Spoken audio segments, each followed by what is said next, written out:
아멘. 감사합니다. 오늘 하나님께서 우리에게 주시는 말씀입니다. PPT가 갑자기 좀 준비가 필요하네. 네. 오늘 하나님께서 우리에게 주시는 말씀은 고린도전서 1장 18절부터 25절 말씀입니다. 신약 성경 263페이지 근처에 있습니다. 18절부터 25절까지 한 절 한 절 교독하겠습니다. 제가 먼저 18절 읽고 여러분 그 다음 절 읽으면 되겠습니다. 제가 먼저 읽습니다. 십자가의 도가 멸망하는 자들에게는 미련한 것이요 구원을 받는 우리에게는 하나님의 능력이라.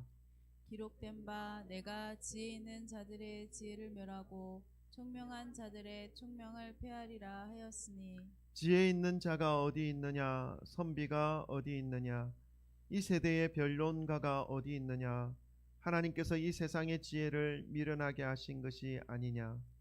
하나님의 지혜에 있어서는 이 세상이 자기 지혜로 하나님을 알지 못하므로 하나님께서 전도에 미련한 것으로 믿는 자들을 구원하시기를 기뻐하셨도다. 유대인은 표적을 구하고 헬라인은 지혜를 찾으나 우리는 십자가에 못 박힌 그리스도를 전하니 유대인에게는 거리끼는 것이요 이방인에게는 미련한 것이로되 오직 부르심을 받은 자들에게는 유대인이나 헬라인이나 그리스도는 하나님의 능력이요 하나님의 지혜니라. 다 같이 읽습니다. 하나님의 어리석음이 사람보다 지혜롭고 하나님의 약하심이 사람보다 강하니라. 아멘. 할렐루야. 주 예수 그리스도 이름을 찬양합니다. 아멘. 작년 12월부터 2월까지 저희 집에 온 가족이 함께 지냈었습니다. 애들도 방학이고 해서 시끌벅적했습니다. 근데 이제 3월이 되니까 이 두 명의 대학생들은 이제 기숙사로 들어갈 것이고 이제 막둥이는 고등학교 이제 진학해서 좀 바빠질 것 같습니다. 다시 혼자가 되는, 또 우리 사모님은 또 밤늦게까지 늦음막하게 또 신학 공부를 하고 있어서 좀 저 혼자 있는 시간이 될 것 같은데, 그래서 낮 시간에 주변 아파트들을 좀 돌면서 잠깐 테이블 전도를 하려고 합니다. 생각나실 때마다 기도해 주시고요. 남자 혼자 하려니까 요즘은 세상이 워낙 숭악해서 좀 이상하게 보는 분들도 계시던데, 그런 일이 없도록 복음이 잘 전개될 수 있도록 기도해 주시면 좋겠습니다. 새학년 새로운 환경에서 시작되는 3월이지요. 모든 분들의 마음이 하나님의 말씀으로 새롭게 되어 아름다운 삶을 가꾸시고 십자가의 은혜를 더 깊이 느끼시는 그런 3월이 되시기를 소망합니다. 우리 오늘도 사랑하는 지체들과 서로 인사를 나누고 말씀 받겠습니다. 우리 돌아보시면서 사랑합니다, 축복합니다, 잘 오셨습니다, 할렐루야, 예, 악수도 하시고 교제하시기 바랍니다. 할렐루야.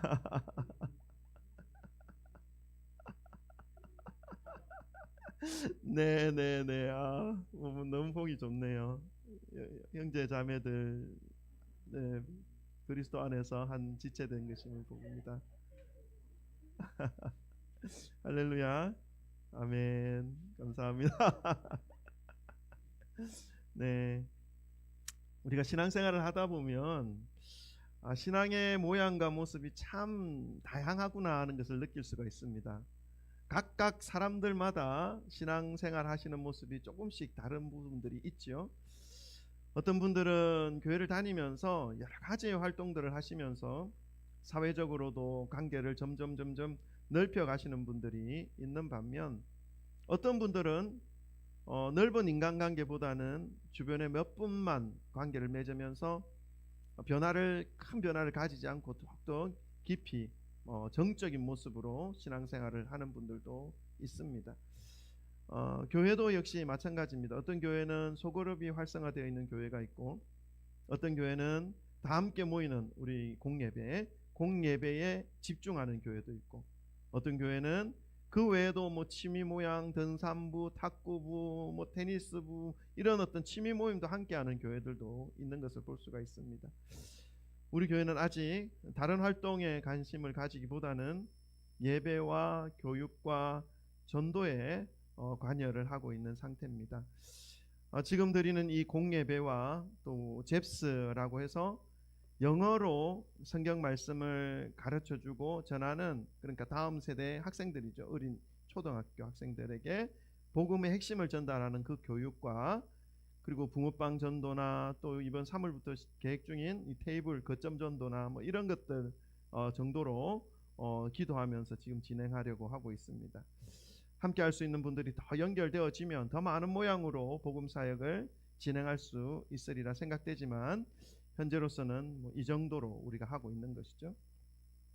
그러나 이런 다양한 모양으로 신앙생활을 하고 활동을 하고 있는 그런 성도님들과 교회들이지만, 그 내면의 중심을 보면 핵심 가치, 공통된 진리, 우리가 흔히들 말하는 도, 길도자를 써서 우리가 가는 길, 그 바른 가치에 대하여 존재하고 있다는 것을 우리는 잊어서는 안 됩니다.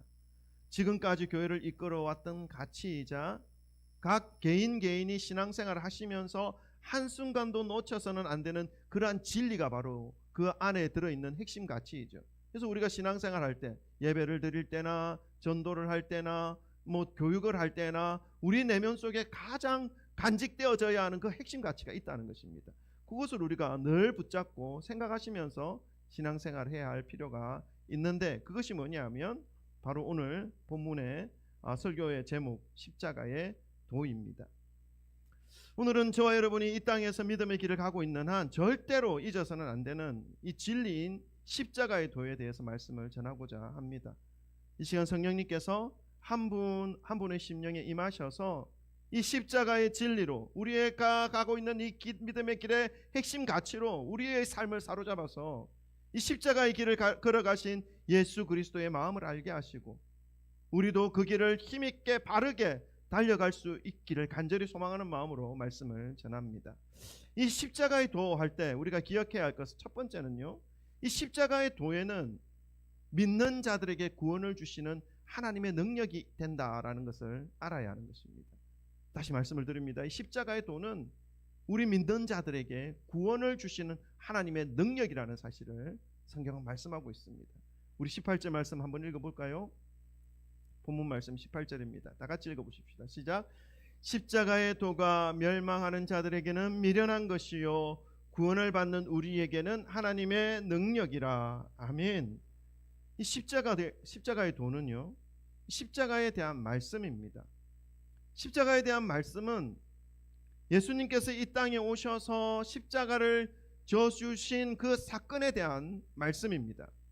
이 말씀은 이 땅에 예수님께서 와주셨는데, 그 예수님이라고 하시는 분이 완전한 사람으로 오셨고, 그분은 또한 완전하신 하나님의 속성을 가지신 하나님의 아들이었다는 것을, 그 하나님의 아들이 인간의 몸을 입고 이 땅에 와주셨다는 것을 다 포함하고 있는 그러한 말씀입니다. 이 십자가의 도 안에 들어있는 말씀입니다.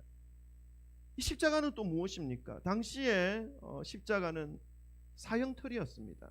그것도 국가적으로 최고로 악한 범죄자들에게 내려지는 사형의 틀에 해당하는 것입니다. 그런데 하나님의 아들이신 분이 인간의 몸을 입고 이 땅에 오셔서 그 무시무시한 사형틀에 지금 매달려 돌아가셨다라는 것을 가르쳐주고 있습니다. 근데 왜 그렇게 무거운 무시무시한 사형틀에 매달리셔야만 했는가 하면, 나라를 무너뜨릴 수 있는 중대한 범죄를 저질러서 매달린 것이 아니었습니다. 하나님과 단절된 상태로 매일매일 각자의 생각과 주장대로 살아가고 있는 이 인간들을 구원해 주시기 위해서였죠. 각자가 가진 생각들과 주장들이 죄로 물들어 있기 때문에, 생각하는 것 자체가 이미 죄와 연결되어져 있는 생각들을 하면서 살아가는 인간들이었기 때문에, 도저히 인간 스스로는 하나님 앞에서 죄를 용서함을 얻을 수 있는 능력이 없기 때문에, 이런 무능력한 죄인들의 그 죄를 해결할 수 있는 방법으로 그 모든 죄인들의 죄를 대신해서 그들이 매달려 죽어야 할 그 사형틀에 대신 죄 없으신 하나님의 아들께서 매달려 주신 것입니다. 그 십자가로 인해서 이제 죄인들은 자신들의 죄로 인해서 죽어야 할 그 운명에서 놓여지게 되는 것입니다. 풀려지게 되는 것입니다. 그뿐만 아니라 죄된 인생을 살아가면서 짓게 될 모든 죄에 대한 용서를 하나님께 얻을 수 있는 그러한 은혜를 얻게 된 것입니다. 이것이 십자가의 도 안에 들어있는 내용입니다. 에베소서 2장 1절에 PPT 한번 읽어볼까요? 이 말씀에는 이러한 십자가의 도에 대해서 말씀하고 있습니다. 우리 한번 읽어봅시다. 시작. 그는 허물과 죄로 죽었던 너희를 살리셨도다. 아멘. 예수님께서 져 주셨던 십자가로 인해서 허물과 죄로 죄 완전히 하나님과 단절되어져 있는 그러한 상태 속에서 살아가다가 멸망당하여야 할 이 땅에서의 삶에 대한 그러한 운명에 처해 있는 인간들에 대하여 영원한 형별인 멸망으로 들어가는 그러한 존재들에게 뭐라고 말합니까? 죽었던 너희를 살리셨다라고 선포하고 있습니다. 여러분, 역사 속에서 인간들이 살아온 그 삶의 흔적들을 더듬어 보면요, 인간들이 얼마나 추하고 악한 일들을 일삼아 왔는지를 알 수가 있습니다. 또 인간 사회 오늘날도 매일 구석구석을 살펴보면요, 얼마나 어두움과 두려움 속에서 인간들이 살아가고 있는지를 어렵지 않게 발견할 수가 있습니다. 예상하지 못했던 잔혹한 사건들이 매일 벌어지죠. 도저히 인간이 할 짓이라고는 생각되어지지 않는 엄청난 일들이 벌어지고 있는 그러한 현실의 모습을 볼 수 있습니다. 역사 속에서도 있었고 지금도 그런 일들이 일어나고 있다는 것입니다. 그런 일들 중에 가장 대표적이라고 말씀드릴 수 있는 것이 전쟁입니다. 한 집단의 이익을 얻기 위해서 다른 한 집단의 공격을 가하는 행위. 그런데 그러한 공격 행위에 대하여 더 큰 집단들의 이해관계 속에서 눈 감아주고 인정해주는 그런 모습들을 발견한 것은 어렵지 않습니다. 개인 간의 분쟁과 다툼에서도 그렇습니다. 비슷한 모양이 나타나고 있습니다. 공의롭지 못한 일들이 얼마나 많이 일어나고 있는지를 모릅니다. 이 모든 일들은 인간이 가지고 있는 이 죄성에 의해서 나타나는 모습들입니다. 이렇게 살아가다가 인간들은 멸망해 가는 것이죠. 그 멸망의 끝은 당연히 영원한 형벌 지옥입니다. 어떻게 살아가든 모든 인간은 각자의 죄로 인해서 심판대 앞에 서게 되어 있습니다. 그 심판대 앞에서 필요한 것이 바로 이 십자가의 도입니다. 이 땅에서 살면서 나를 위해서 십자가 위에서 나를 대신하여서 죽어주신 그 예수님을 마음으로 믿고 그분과 함께 이 땅에서의 실제적인 삶을 믿음으로 살아가고 난 이후에 각자의 삶을 하나님 앞에서 평가받을 때 이 십자가의 도가 있는 사람은 영원한 생명으로 인도되어집니다. 구원을 얻는 은혜가 주어진다는 것입니다. 그것을 품고 있는 것이 십자가의 도입니다. 여러분, 이 십자가의 도가 믿어지십니까? 오늘 18절 말씀은 이 십자가의 도를 믿는 이에게는 이 십자가의 도가 구원을 이루시는 하나님의 능력이 된다라고 말씀하고 있습니다. 그러나 이 십자가의 도가 믿어지지 않는 이들에게는 공허하고 미련한 허상의 이야기로 들릴 뿐이라고 말씀하고 있습니다. 여러분, 세상은 여전히 이 십자가에 대하여 허상으로 생각하는 사람들이 많고 미련한 것으로 보는 사람들이 대부분입니다. 십자가의 도가 멸망하는 자에게는 그렇게 여겨지는 것이기 때문입니다.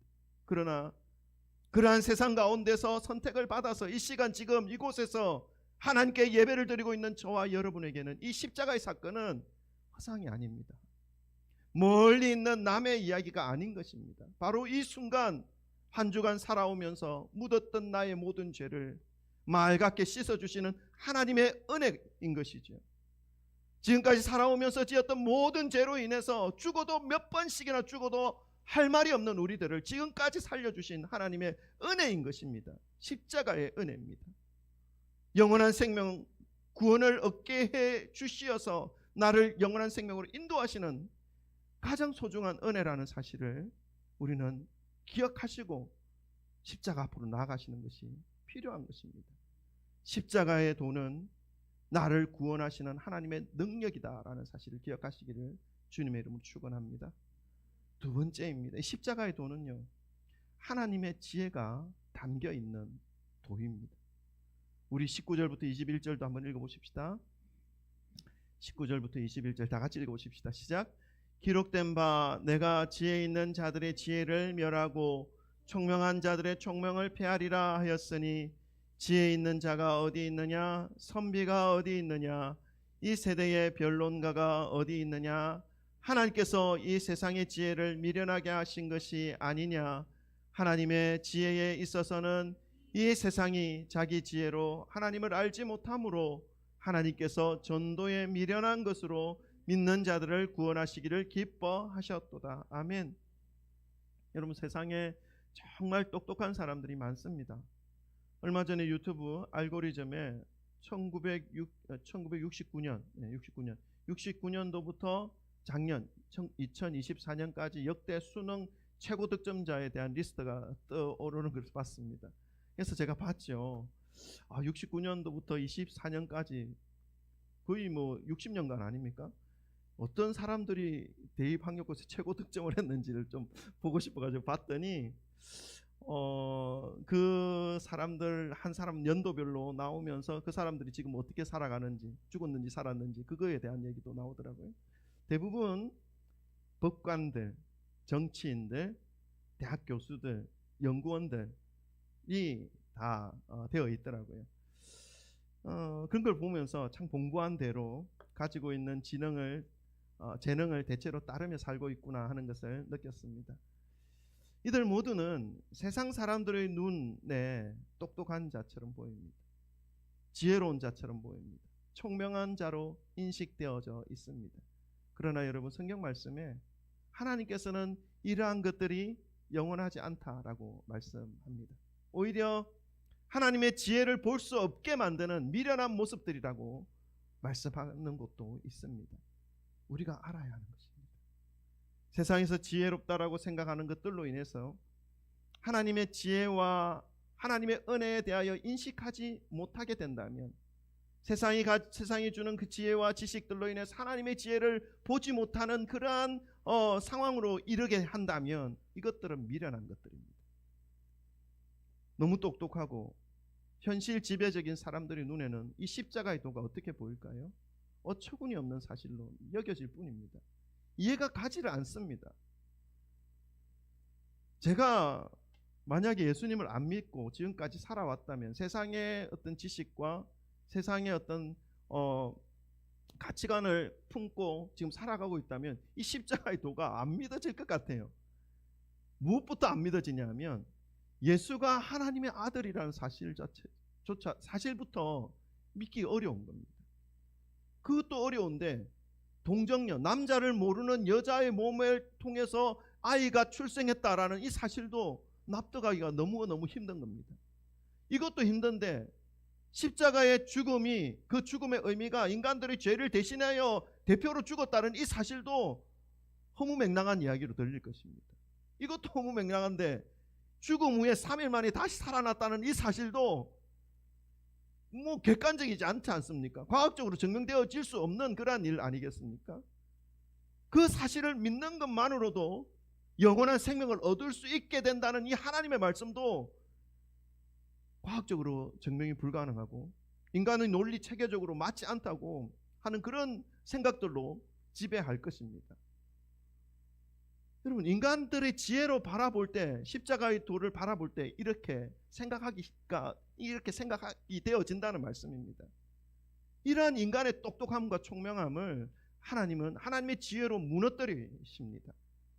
오히려 세상의 똑똑함과 더 거리가 먼, 세상에서 바라볼 때는 미련하기 거지없는 그러한 것들로, 그러한 모습으로 인간의 이 총명과 지혜를 무너뜨리시는 분이 하나님이십니다. 결국 그 증명은 어디에 있습니까? 영원성에 있습니다. 아무리 총명하고 아무리 똑똑한 사람이라 하더라도 그 죄의 문제는 해결할 수가 없고 결국 자신에게 주어진 그 제한된 시간만 살 뿐이며 그 후에는 죄의 형벌을 받을 뿐이라는 사실입니다.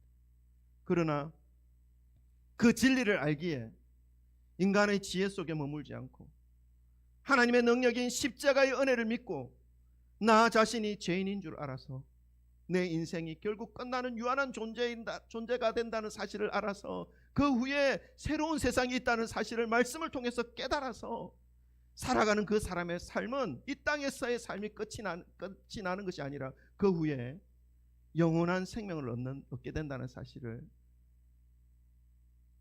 믿고 믿음의 길을 가는 사람에게는 세상이 보는 미련함이 있지만 참된 하나님의 지혜가 그 속에 있다는 사실을 말씀해주고 있습니다.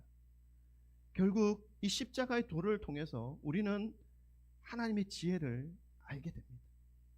세상의 관점에서 바라볼 때는 한없이 미련한 것으로 보이지만 결코 미련하지 않으면서 가장 깊으신 하나님의 지혜를 얻을 수 있는 길이 바로 이 십자가의 길이라는 사실을 알아야 하는 것이죠. 여기 계신 모든 성도님들께서 하나님께서 기뻐하시는 영원한 지혜를 십자가의 도를 통해서 깨달으시고 믿음의 길을 바르게 기쁘게 소망 가운데 걸어가시기를 주님의 이름으로 축원합니다. 세 번째입니다. 첫 번째 십자가의 도는 뭐라고 그랬죠? 우리를 구원하시는 하나님의 능력입니다. 두 번째는요, 십자가의 도 안에는 하나님의 지혜가 담겨 있습니다. 세 번째는요, 십자가의 도는 차별이 없습니다. 오늘 본문 말씀 마지막 절 한번 읽어보십시다. 22절부터 25절입니다. 마지막 부분입니다. 다 같이 읽어보십시다. 시작. 유대인은 표적을 구하고 헬라인은 지혜를 찾으나 우리는 십자가에 못 박힌 그리스도를 전하니 유대인에게는 거리끼는 것이요 이방인에게는 미련한 것이로되 오직 부르심을 받은 자들에게는 유대인이나 헬라인이나 그리스도는 하나님의 능력이요 하나님의 지혜니라. 하나님의 어리석음이 사람보다 지혜롭고 하나님의 약하심이 사람보다 강하니라. 아멘. 하나님은 세상에서 바라볼 때에 미련한 것처럼 보이는 것들로 세상을 부끄럽게 하십니다. 그것은 전지전능하신 하나님만 하실 수 있는 것이죠. 그래서 세상이 만든 가장 화려하고 가장 아름답다라고 말하는 것들이 온 천지 만물을 창조하신 하나님의 솜씨로 나타난 자연의 모습과는 비교할 수 없는 것인 것을 우리는 알아야 합니다. 인간이 창조한 가장 아름다운 인공의 어떤 모양이 무엇이 있겠습니까? 우리 잠실 석촌호수 옆에 가면은 123층 롯데타워가 아주 아름답게 세워져 있던데 엄청나게 웅장하더라고요. 옆에 지나가 봤는데 또 송도만 해도 있죠. 송도 동부가 무역 그 건물 그것도 아주 높이 올라가 있고 서울 곳곳에 아름다운 이 건물들과 또 자연 뭡니까? 자연 동산 뭐라고 하지? 놀이동산. 네, 놀이동산 공원 이거 아주 재밌는 놀이기구들 많이 모아놨지 않습니까? 그런 것 세계적으로 또 인공의 그 일들이 있지 않습니까? 그러나 하나님의 그 창조하신 것들과 비교를 한번 해보십시오. 미국의 그 그랜드 캐년 얼마나 가보진 않았지만 인터넷상으로 보더라도 너무나 아름답고 또 나이아가라 폭포 인간의 힘으로 도저히 할 수 없는 그러한 것들이 너무너무 웅장합니다. 비교가 안 되죠. 그런 것들만 보니까 그렇지만 또 이렇게 말씀하실 수도 있습니다. 어제 제가 이 설교 마무리하면서 제 그 책상 옆으로 보니까 이 창이 있는데 거기서 보니까 이 송산이 보여요. 여러분 송산 압니까? 영종도 안에 있는 작은 산 있습니다. 뭡니까? 동보 노빌리티 아파트 그 옆에 자그마한 언덕배기 송산이 있습니다. 그 송산을 보면서 그 송산 안에 있는 나무들, 떨어져 있는 낙엽들 몇 번 올라가 봤거든요. 거기서 사는 다람쥐들, 거기서 살아가는 내가 알지 못하는 어떤 동물들, 그 모든 것들이 함께 모여져 있는 그 송산, 자그마한 송산이라 하더라도 이 하나님의 솜씨가 얼마나 그 속에 많이 담겨 있는지 석촌호수의 그 높은 123층의 롯데타워보다 비교할 수 없는 경이로움이 그 송산 자그마한 동산 안에 다 포함되어 있구나 하는 것을 묵상하게 된 거예요. 여러분, 하나님의 놀라우신 솜씨가 인간의 그 힘으로 만들어진 그것으로 비교되어질 수 있다라고 생각하시면 비교 그 자체가 안 됩니다. 낮을 비추는 태양도, 밤하늘의 별들도, 영종도 한 모퉁이에 세워져 있는 이 송산도, 인간이 만든 화려한 고층 건물과 인공의 예술품과는 비교할 수 없는 지혜를 그 품고 있는 그러한 존재들입니다. 하나님의 아주 작은 솜씨로도 인간의 가장 크다고 좋다고 여겨지는 것과는 비교할 수 없는 그러한 존재라는 사실을 여러분 기억하시기 바랍니다. 비교 대상이 안 된다는 것입니다. 이러한 하나님께서 십자가의 도를 인간들에게 허락해 주셨습니다. 그 도가 세상에서는 미련한 것처럼 여겨지고 거리끼는 것들처럼 보여지지만 하나님의 지혜를 품고 있고 놀라운 주님의 능력이라는 사실을 우리에게 가르쳐주고 있습니다. 사실 인간 세계의 또 하나의 문제는 차별의 문제입니다. 동서 간의 갈등, 남녀 간의 갈등, 남북 간의 갈등, 좌우 간의 갈등, 이러한 문제를 품고 있는 이 현재의 대한민국에 가장 필요한 것은 바로 이 십자가의 도입니다. 왜냐하면 이 십자가의 도는 차별이 없기 때문에 그렇습니다. 차별의 문제, 갈등의 문제를 해결할 수 있는 그 하나님의 지혜와 능력이 십자가의 도 안에 있기 때문에 그렇습니다. 22절의 말씀을 보십시오. 22절에는 유대인이나 헬라인이나 차별이 없다. 유대인이 구하는 것들, 헬라인이 구하는 것들 각각 다르지만 십자가 안에서는 이들에게 차별을 두지 않는다라고 그 이후에 말씀하고 있지 않습니까? 이들이 구하는 것이 각각 다릅니다. 유대인은 표적을 구합니다. 눈에 보이는 것을 구하는 것이죠. 눈에 보여주면 믿겠다는 것입니다. 우리 중에도 눈에 보여주면 믿겠다고 하는 사람들이 참으로 많이 있습니다. 그래서 어떤 신령한 목사님들을 쫓아서 눈에 보이는 성령의 역사라고 하는 것들을 찾아다니는 분들이 참으로 많습니다.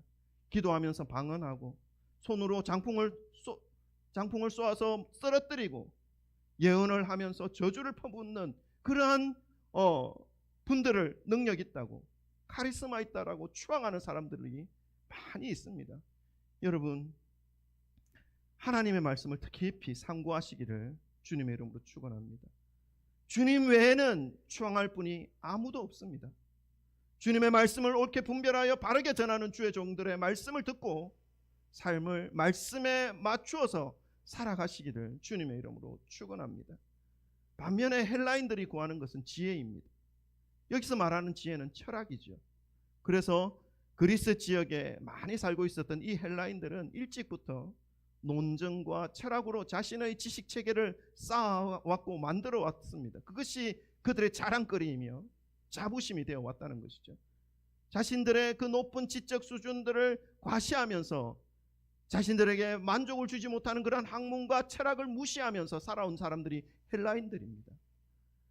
이 헬라인들과